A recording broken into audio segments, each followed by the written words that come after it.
Hello, my name is Vijay Prashad. I'm the director of Tricontinental Institute for Social Research. Very pleased to be with you to present a 10-point agenda for the developing world after COVID 19. In 1974, the UN General Assembly passed a new international economic order, which was driven by the Non Aligned Movement, or NAM. It laid out a clear plan for the structural transformation of the world system, which was in the throes of a crisis and would be forced into a neoliberal direction. This neoliberal orientation furthered the crisis and brought us to this cul-de-sac of human possibilities. It is for this reason that the developing countries need to craft as clear an alternative to the capitalist path. The 10-point agenda developed by Tricontinental Institute for Social Research, presented here, builds upon the 1974 New International Economic Order and is in the spirit of the International Humanitarian Fund as envisioned by President Hugo Chavez. We hope that ALBA could promote this agenda within the NAM and return to the UN General Assembly for a new resolution on the international economic order. Point 1. Tackle the global pandemic. Our priority is to tackle the global pandemic. To this end, enhancing public sector production towards masks, protective equipment, ventilators, field hospitals, and tests for the entire population must be central, as it already is in Vietnam and in Venezuela. Establish worker control over the conditions of work so that workers who are best placed to make these decisions could provide a hygienic work environment. In the absence of adequate public action, governments need to create work plans to hire people for projects to break the chain of infection and to ensure that people are fed, clothed, and in health. Such public action could learn from the cooperatives in Kerala in India and the committees to defend the revolution in Cuba.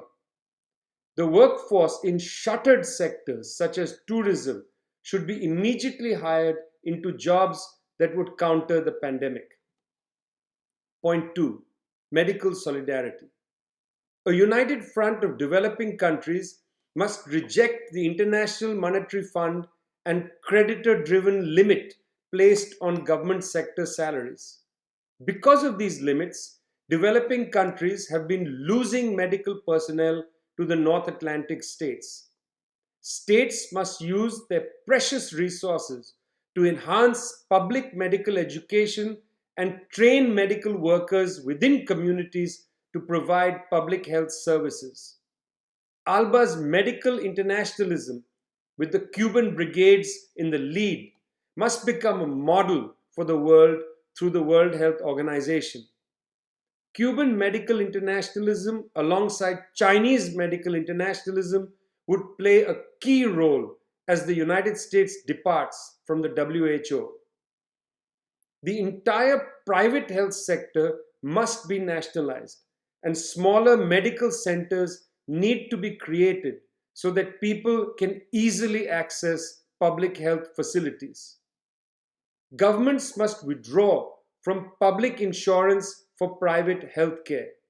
In other words, no more public subsidy for private health care.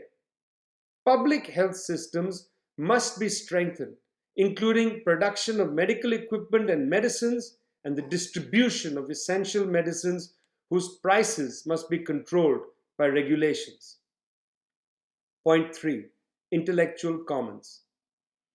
Developing countries must push for a reconsideration of the TRIPS, or trade-related aspects of intellectual property rights, which provides unrestrained property rights on goods that must be part of the global commons.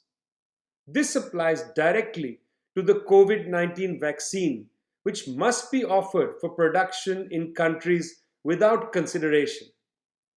But it applies equally to any pharmaceutical drugs, many of them publicly financed, and it must apply to energy technologies that would swiftly move us from fossil to renewable fuels, as well as to communication technologies such as 5G. In the short term, developing countries must enhance mechanisms for science and technology transfer amongst themselves. Point 4. Cancellation of debt. Reasonable estimates suggest that the developing countries owe 11 trillion US dollars in external debt, with debt service for this year alone estimated to be 3.9 trillion US dollars. With the coronavirus recession, such payments are unthinkable. Debt relief must go beyond the 47 least developing countries and include all developing countries. This relief must not be only postponement, but it must be for debt cancellation from both public and private creditors.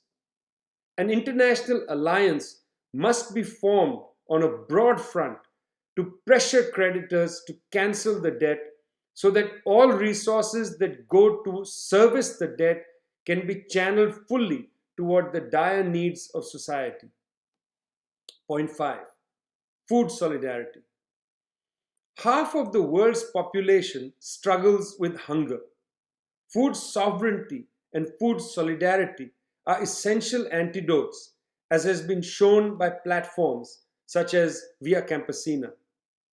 As far as is possible, corporate control over agriculture needs to be challenged, and food production needs to be made into a human rights priority. Funds need to be marshaled towards enhancing production of food. These funds need to be spent on infrastructure for agrarian production, including for enhancement of such projects as the Alba seed bank. Universal public distribution systems need to be strengthened to provide higher incomes for farmers and to ensure distribution of food to the people. A more robust rural landscape will decongest cities and draw people to live meaningful lives in rural areas. Point 6. Enhance the public. The corona shock has shown that the private sector is simply not capable of addressing emergencies, let alone human needs. Developing countries need to lead by offering a robust defense of the public sector, not only for production of key goods and services, medical and food for instance, but for anything that is essential for modern life. More public housing, more public transportation, more public Wi-Fi, and more public education. To allow the profit sector to commodify these parts of human life has eroded our capacity to build a civilized society. Point 7. Wealth taxes.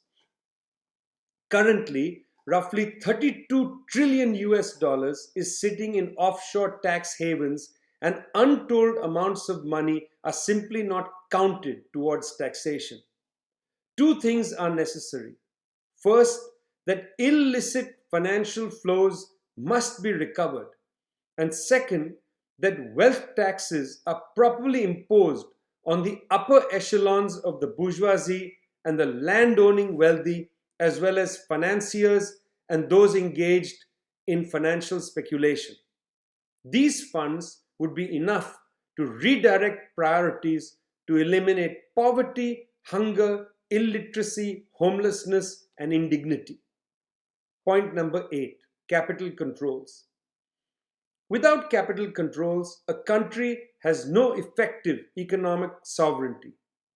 Developing countries must create an international platform that binds each of them to undertake capital controls. This is a political issue that cannot be implemented by a single country.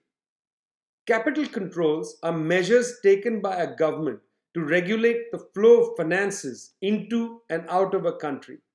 Such controls include transaction taxes, minimum stay requirements, and caps on the amount of currency that can move across borders. Capital controls and democratic control over the central bank will prevent capital flight and should give governments sovereignty over their currency and their economy. Point 9. Non-dollar regional trade.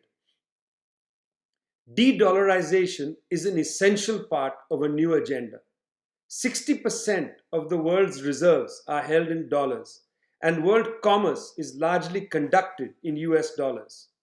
The dollar Wall Street complex has a near stranglehold on international finance and trade. It is no surprise that US unilateral sanctions can have a catastrophic impact on countries not because they rely upon the US dollar, but because their trading partners are enmeshed in it. The dollar, the US dollar, has become a weapon to undermine development. Experimental alternative payment systems like the Sucre need to be dusted off, and new global financial institutions need to be created to facilitate wire transfers.